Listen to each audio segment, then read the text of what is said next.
เมื่อผู้ประกันตนออกจากงานจะได้รับสิทธิ์อะไรจากสำนักงานประกันสังคมบ้างผู้ประกันตนมาตรา33ที่ออกจากงานไม่ว่าจะลาออกเองหรือถูกเลิกจ้างจะได้รับสิทธิประโยชน์หลักๆ3ส่วนด้วยกันค่ะ 1. เงินทดแทนกรณีว่างงานเงินทดแทนกรณีว่างงานส่วนนี้สำคัญที่สุดนะคะต้องขึ้นทะเบียนว่างงานกับกรมการจัดหางานภายใน30วันหลังจากออกจากงานเพื่อไม่ให้เสียสิทธิ์ในวันที่เกินกำหนดค่ะโดยมีเงื่อนไขจะต้องส่งเงินสมทบมาแล้วไม่น้อยกว่า6เดือนภายในระยะเวลา15เดือนก่อนว่างงานนะคะ 2. สิทธิรักษาพยาบาลคุ้มครองต่ออัตโนมัติหลังจากออกจากงานแล้วสิทธิการรักษาพยาบาลเดิมโรงพยาบาลตามสิทธิ์จะยังคุ้มครองต่อเนื่องไปอีก6เดือนโดยไม่ต้องเสียค่าใช้จ่ายใดๆเพิ่มรีบเคลียร์ปัญหาสุขภาพหรือทำฟันให้เรียบร้อยก่อนสิทธิ์จะหมดด้วยนะคะ 3. เงินชราภาพหรือที่เราเรียกเงินบำเหน็จบำนาญเงินส่วนนี้จะไม่หายไปไหนและจะยังเบิกออกมาใช้ไม่ได้ในทันทีนะคะจะได้รับคืนต่อเมื่ออายุครบ55ปีบริบูรณ์และสิ้นสุดความเป็นผู้ประกันตนนั่นก็คือ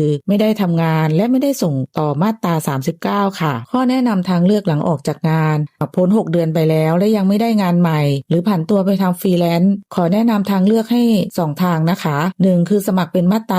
39หากต้องการรักษาสิทธิรักษาพยาบาลและเงินบำนาญต่อแต่ต้องสมัครภายใน6เดือนนับตั้งแต่วันที่ลาออกส่งเงินสมทบเดือนละ